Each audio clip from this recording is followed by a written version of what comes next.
حدیث میں بھی بعض ایسے مسائل کو اللہ کے رسول نے بیان کیا ہے صلی اللہ علیہ وسلم نے جو بظاہر حیا کے خلاف ہے، مگر اس لیے بیان کیا کہ اگر آپ صلی اللہ علیہ وسلم بیان نہ کرتے تو لوگ ان بے شرمی کے کاموں میں مبتلا ہو جاتے۔ اسی وجہ سے میں بھی یہ ہمت کر رہا ہوں کہ ایک اور ایسا گناہ جس میں لوگ مبتلا ہیں اور وہ ہے حیا کے خلاف، مگر ہے بہرحال شریعت کا مسئلہ اور لوگ اس میں گناہ میں مبتلا بھی ہیں، اس لیے بتانا ضروری ہے۔ وہ یہ ہے کہ لوگ شادی کے بعد بھی آج کی نوجوان نسل زوجہ سے، بیوی سے غیر فطری طریقے سے ہم بستری کرتے ہیں۔ انٹرنیٹ پہ بےہودہ فلمیں دیکھتے ہیں تو جو چیز انگریزوں کی دیکھ رہے ہیں کہ ان کے کلچر آہستہ آہستہ میڈیا کے ذریعے ہمارے معاشرے میں بھی آ رہا ہے۔ اللہ کے رسول صلی اللہ علیہ وسلم نے لعنت فرمائی ہے، ایک روایت میں ہے کہ اللہ اس کی طرف دیکھے گا نہیں کہ جو اپنی زوجہ سے پچھلے راستے سے ہم بستری کرے گا۔ یہ بیماری بھی، یہ گندگی بھی لوگوں میں پھیلتی جا رہی ہے، خاص طور پہ جن کو لڑکوں سے بدفعلی کی عادت پڑ جائے تو وہ زوجہ سے فطری راستے سے ہم بستری نہیں کرتے۔ اللہ نے فرمایا کہ نساؤکم حرث لکم، یہ تمہاری زوجات ہیں، بیویاں ہیں، یہ نسل بڑھانے کے لیے ہیں۔ تو اسی راستے میں انسان اپنی خواہش کو پوری کر سکتا ہے جس راستے سے نسل بڑھتی ہے، اس کے علاوہ کسی اور راستے سے اپنی خواہش کو پورا کرنا یہ حرام ہے، گناہ کبیرہ ہے، گندگی ہے۔ ہمارے پاس کیسز آتے ہیں، ایک پاک دامن لڑکی کی شادی ہوتی ہے، لڑکا بھی بظاہر بڑا نیک، لیکن کیا ہے لڑکا چونکہ ٹھرکی ہوتا ہے، شہوت کا درندہ ہوتا ہے، تو وہ یہ نہیں دیکھتا کہ میں اپنی بری خواہش مٹانے کے لیے میں اپنی زوجہ کو غیر فطری طریقے پر مجبور کیسے کر سکتا ہوں، تو مجبور کرتا ہے پھر اپنی بیوی۔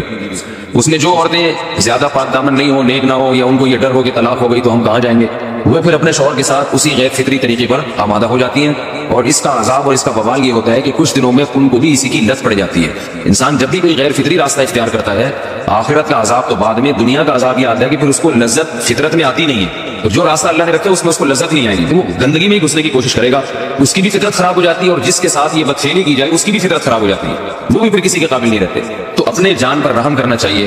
ہم انسان ہیں، ہم درندے نہیں ہیں، ہم گھوڑے نہیں ہیں، ہم گدھے نہیں ہیں، ہم جانور نہیں ہیں، ہم انگریز نہیں ہیں۔ انگریز نے تو حیا اور شرم کی تمام حدود کو توڑ دیا ہے، وہ تو درندے بن چکے ہیں۔ ہم تو درندے نہیں ہیں، ہم تو حلال کھاتے ہیں، پاک صاف رہنے کی کوشش کرتے ہیں، تو ہم ان کی جو کلچر دیکھ دیکھ کے ہم ویسے درندے بننے کی کوشش کیوں کریں؟ تو یہ بہت بڑا وبال ہے، بہت بڑی برائی ہے جو ہمارے معاشرے میں آہستہ آہستہ جڑ پکڑتی جا رہی ہے، اور اس سے بیماریاں بھی پھیلتی ہیں۔ غیر فطری طریقہ ہے، بیماریاں بھی پھیلتی ہیں۔ ایسے کیسز آتے ہیں کہ جناب وہ مرد مجبور کر رہا ہے بیوی کو، اور وہ بیوی جو ہے ساتھ نہیں دیتی تو پھر اس کو طلاق کی دھمکیاں دیتے ہیں، ایسے کیسز بھی آتے ہیں۔ اور یہ بھی آتا ہے کہ مرد جب اپنی بیوی کو غیر فطری طریقے پر مجبور کرتا ہے، بیوی آمادہ نہیں ہوتی، تو مرد پھر یہ دھمکی دیتا ہے کہ بھائی میری خواہش تو تم سے پوری ہوتی نہیں ہے، پھر میں دوسروں کے پاس جاؤں گا۔ تو یاد رکھیں، جس عورت کا شوہر یہ دھمکی دے اس کو کہ میں زنا کروں گا اگر تم نے میری خواہش پوری نہیں کی غیر فطری طریقے سے، تو عورت اپنے شوہر سے کہہ دے کہ جاؤ تم کہیں اور جا کے منہ کالا کرو، تمہاری فطرت میں گندگی ہے تو یہ مجھے گندا بنانے کی کوشش نہ کرو، اس کو زنا کرنے دیں، وہ اللہ آخرت میں اس سے بھگتے گا۔ ہر بیماری کا اللہ نے علاج رکھا ہے۔ اللہ کے رسول صلی اللہ علیہ وسلم نے فرمایا، صحیح بخاری کی حدیث، ما انزل اللہ من داء الا انزل له دواء، کوئی بیماری ایسی نہیں ہے جو اللہ نے نازل کی ہو اور اس کے لیے دوا نہ رکھی ہو دنیا میں۔ تو اگر کسی کو ایسی لت پڑ گئی ہے غیر فطری کام کی تو اس کو چاہیے کہ وہ اپنا علاج کرائے، ڈاکٹر سے بھی رابطہ کرے، اور سب سے بڑا علاج یہ ہے کہ کچھ وقت صبر کرے گا، چھوڑ دے گا کچھ عرصے کے لیے، تو خود بخود آہستہ آہستہ صحیح ہو جائے گا۔ ایک آدمی شراب کا عادی ہے، ایک علاج تو یہ کہ ڈاکٹروں سے رابطہ کرے، بہترین علاج کیا، چھوڑ دے۔ کتنے دن تڑپے گا؟ ایک دن، 2 دن، 3 دن، 4 دن، 1 ہفتہ، 2 ہفتہ، بہت زیادہ سال ہو جائے گا نا، اس کے بعد خود بخود ٹھیک ہو جائے گا۔ سگریٹ کا عادی ہے، چھوڑ دے گا، تو کتنے لوگ ہم نے دیکھے ہیں دن میں 20 سگریٹ پیتے تھے، چھوڑنے پر آئے تو بالکل ایک دم چھوڑ دی انہوں نے، آہستہ آہستہ کر کے چھوڑ دی، لیکن تکلیف ہوئی مگر عادی ہو گئے۔ تو اب کسی کو یہ لت پڑ گئی ہے غلط کام کی، برائی کی، تو اس کا بہترین علاج یہ ہے کہ وہ اپنے آپ کو بدلنے کی کوشش کرے، ماحول بدلے، اور کچھ وقت صبر کرے گا تو اللہ اس سے یہ عادت چھڑا دے گا۔ نہیں کی، صبر نہیں کیا اس نے، وہ کسی گندگی میں موت واقع ہوگی، پھر آخرت کا عذاب بہت سا، نسلیں برباد ہو جاتی ہیں اس عمل سے انسان کی۔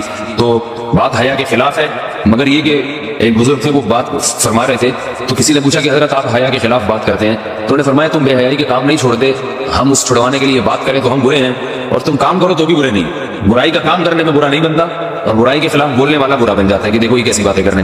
تو بھائی باتیں ہیں اس لیے ہیں کہ یہ معاشرے میں یہ برائی پھیلتی چلی جا رہی ہے، اور یہ ہماری اپنا کلچر نہیں ہے، یہ امپورٹ ہو رہا ہے باہر سے، یہ امپورٹ ہو رہا ہے، یہ وہاں میڈیا کے ذریعے آ رہا ہے۔ تو وہ چیزیں دیکھا نہ کریں اور ان لوگوں سے دور رہا کریں۔ ہمیں تو دین کا داعی ہو کے ان کو ہدایت پر لانا تھا، بجائے ہم ہدایت پہ چل کے دوسروں کو چلانے والے بن کے ان کے راستے پہ ہم نے چلنا شروع کر دیا۔ اللہ تعالیٰ ہمیں اب دیکھیں ان کے ہاں ایڈس کا مرض پھیل گیا ہے۔ آپ بتائیے یہ ایڈس کا مرض ہمارا ہے کیا؟ یہ بیماری ہماری ہے یا ان کی ہے؟ ہمارے یہاں بیماریاں ہیں، کھانسی ہے، نزلہ ہے، ٹھیک ہے نا، بلڈ پریشر ہے، شوگر ہے، یہ بیماریاں ہماری ہیں۔ کوئی اللہ کا شکر ہے گندی بیماری ہمارے یہاں نہیں ہے۔ جتنی گندگیاں ہیں وہاں سے آ رہی ہیں. ایڈس کا مرض وہاں سے امپورٹ ہوا ہے. وہ ایڈس کا مرض اسی بدفعلی کی وجہ سے پیدا ہوتا ہے, اسی سے جراثیم پیدا ہوتے ہیں, اور اتنا خطرناک مرض کہ ایسے متعدی ایسے پھیلتا ہے. افغانستان میں ایڈس کا ریشو 0 تھا, 0. وہ جانتے نہیں تھے کہ ایڈس کا مرض ہوتا کیا ہے. جب سے امریکن آرمی, برطانیہ آرمی افغانستان میں آئی ہے, فوجی آئے ہیں, افغانوں میں ایڈس کا مرض پھیل گیا ہے. انہوں نے وہاں بدفعلیاں شروع کر دی ہیں.